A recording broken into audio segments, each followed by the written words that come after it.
What is up? Welcome into your daily Buckeye Blitz for Friday. Finally, freaking Friday. Can't say a football Friday, though. January 20th, 2023. Still catching myself. 3 weeks into the month, and I'm still not ready. All right. Portal news. Oh, first of all, if you're listening on the podcast, don't forget, you do have an option. You do have options. There are alternatives. You can listen to the show commercial free and have early access to it every day. Just check the show notes. There's links to sign up for it. Go to Apple Podcasts if that's how you're listening. I have another option if you prefer not to use Apple. $3.99 a month, $40 a year. Get you a little discount there. Save a couple bucks, couple George Washingtons or whatever. Anyway, check it out if you're interested in commercial free. I hate commercials in podcasts. I've paid for multiple subscriptions myself just to not have commercials. I hate hitting that fast forward button. I got big fingers and the shit never hits right. I end up like pausing it. The pause button and the fast forward are right next to each other, and they're both like, fucking millimeters in size. I always miss them. So pisses me off. Anyway, the option is there. It's in the show notes. Anybody that's watching or listening on podcasts, anybody on YouTube, you probably don't care. Anyways, let's talk about the portal. We got a tackle. No, we didn't. He was a tackle. Our guy, Vicky? Thought that was a guy. No, Vic Cutler, 6'3", 302, from Monroe? Yeah, University of Louisiana-Monroe, out of the portal. I like this guy. Heard an interview with him already. Solid dude, well-spoken. Seems like he's got a good head on his shoulders and just wants to come in and help win championships. So what more could you ask for, right? Anyway, he grew up in Detroit, actually, and moved to Louisiana about 10, 11 years ago for his dad's job or something. And so now he redshirted at ULM. Yes, ULM, University of Louisiana-Monroe. Sorry. It's just tongue twister. All right. Redshirted freshman year 2019. Then he's started 21 games for the Warhawks. Did not know that was their name. At 3 different positions. He's played both tackle spots and center. Has 2 years of eligibility remaining, so that's a huge bonus if he comes in and needs a little time to pick up the playbook or whatever. At least, it adds experience and depth, which we badly need. Played both tackle spots and center, shows that he's versatile. He allowed 1 combined pressure in the Power 5 opponents they faced. They played Texas and Alabama. He allowed 1 combined pressure total. So obviously he has the athleticism to play tackle, which is important, but he's not coming in to play tackle. Okay.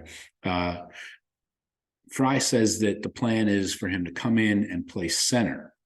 Okay. So that's interesting. At least that's what Cutler said. Fry told him.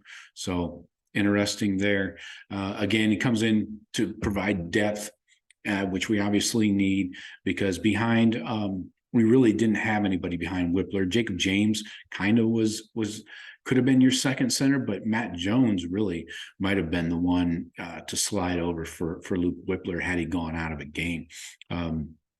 So anyway, I don't know if I have enough faith in Jacob James. I haven't seen enough of him to put faith in him that he's going to be the starting center.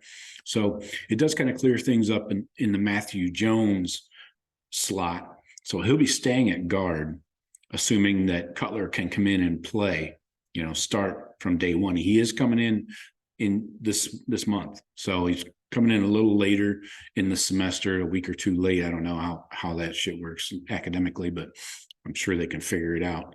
That's what they do. So anyway, if Vic Cutler can come in and play center, that leaves Matt Jones at his guard spot. Then there's been speculation that Donovan Jackson could slide out to left tackle because of his experience, athleticism.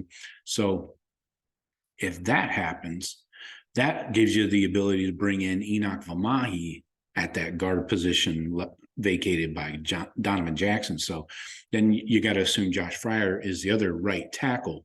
So that would give you Fryer from right to left, Fryer, Matt Jones, Vic Cutler at center, then Enoch Vamahi, who has played a lot, relatively, at the left guard, and then either a transfer portal guy or somebody comes in at Donovan Jackson at left tackle. I wouldn't rule out the portal. I don't think anybody worth a shit is going to come out after spring ball in May when the portal opens up. I don't know if you're going to get a starting left tackle of Ohio State quality in May, after spring ball. Most of the people jumping in that portal after spring ball are the ones that have had that uncomfortable conversation with their position coach, you're not starting this year kind of conversation. And if that is at left tackle at, I don't know, Eastern Kentucky, you really think he's going to come in and be a starter at left tackle at Ohio State? No, that's not how it works. So I think if Donovan Jackson can play left tackle, I'm all for it. It shows the NFL his versatility. He was a hell of an athlete in high school, so I don't rule it out. He's a 5-star. Does he have the size and the length, as I like to say, the length? There's no G in length. Does he have the length to get those long arms out there, push on an edge rusher and stay in front of him, get that punch, that initial hit, so we'll see. I'm sure this is all going to be up in the air until fall camp, and we'll just have to see how this Vic Cutler guy fits into the mix, how things shake out. So, but I think you got to kind of keep an open mind about this for now. And you still got Zen Michalski and Tegra Shabola, a little bit younger, especially Tegra. So what do they bring? Do they make a level up? Do they jump up, a few steps and really crack that 2D? So welcome aboard, Vic Cutler, and hope you can crack that starting lineup. See what you bring to the table. That's all I got for you today, folks. Don't forget Sunday night, YouTube Live, 8 p.m. Me, Jeff, and Sean talking about the latest. I'm sure we'll talk about Harbaugh and the wild shit going on at Michigan, which suddenly has turned into like the dirtiest program, knowingly.